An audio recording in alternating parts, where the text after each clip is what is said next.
Greetings from Jerusalem, the city of peace.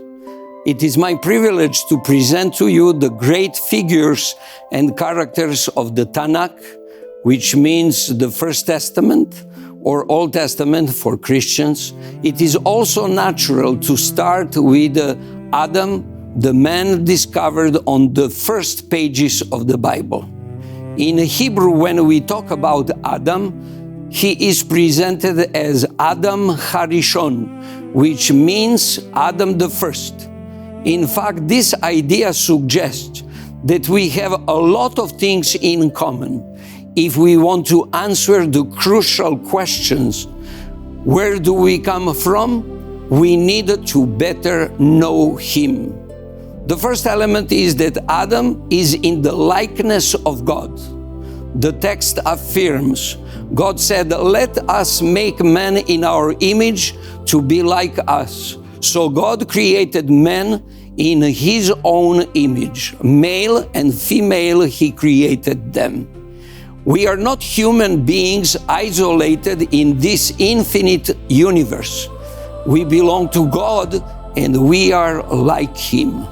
Francis Schaeffer said rightly, man made in the image of God has a purpose, to be in a relationship to God. What an honor. We exist in order to establish a connection with the divine. We are not just unique, different from other species. We are created as relational beings, and the most important relationship is with God himself.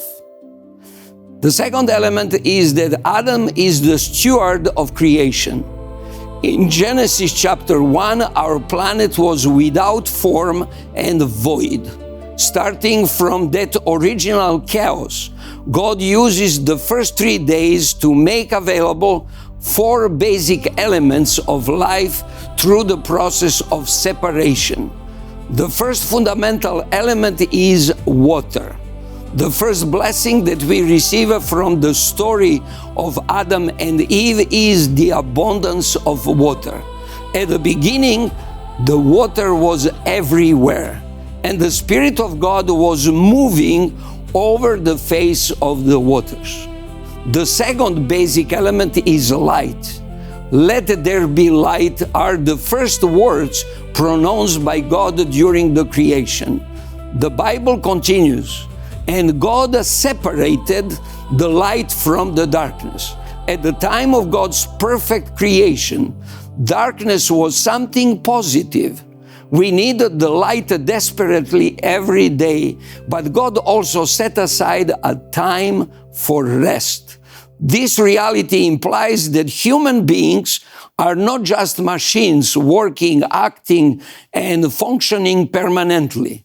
We are in the likeness of the divine and not the slaves of our own schedule. The third element is air.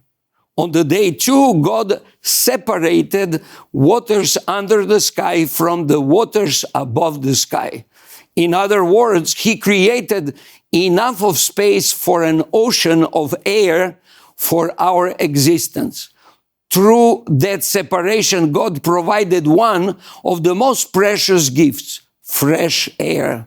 And we cherish this gift. We are breathing creatures. Our oxygen is vital for our survival. The fourth element is earth. On the third day, God separated again oceans from the dry land. From that dry land, he uses clay, a Hebrew Adamah, to create Adam. As a result, Adam has 2 main characteristics. He is in the image of the divine, and he is also the earthling, drawn from the earth. The biblical narrative fits perfectly with God's intention. Human beings are created to be leaders, to have dominion, but the Bible clearly indicates what kind of leadership it is. God didn't say, have dominion over the nations, or over children, or over your spouse.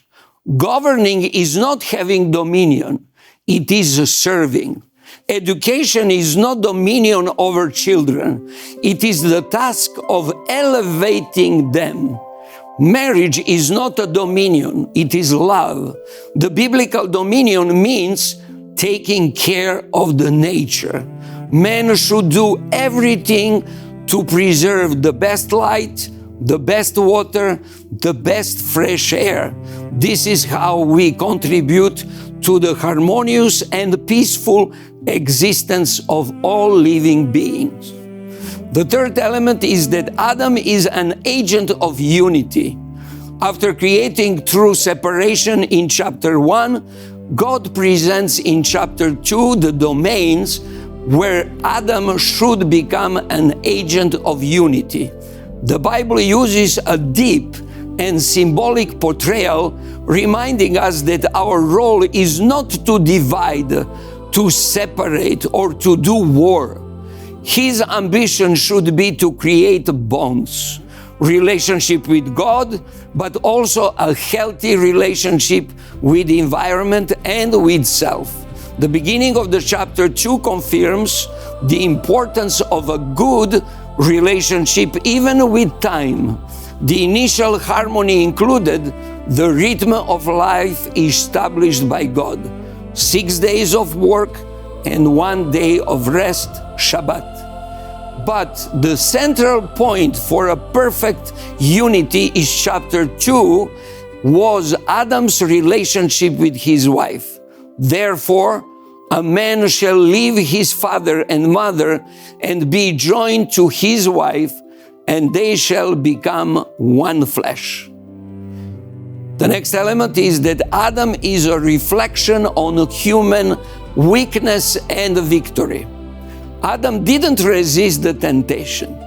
Regardless of how it happened, our planet became a place with the presence of evil and suffering. Nevertheless, through the failure of Adam, we learn about the character of God. The prophet Micah will teach us, who is God like you, pardoning iniquity and passing over the transgressions. He does not retain his anger forever, because he delights in mercy. Through Adam, we see our fragility, but through God's mercy, we see hope. And we know evil exists, but not forever. May our mind dwell on these essential elements we learn from the story of Adam. May we see in God's attitude the salvation offered to the entire planet.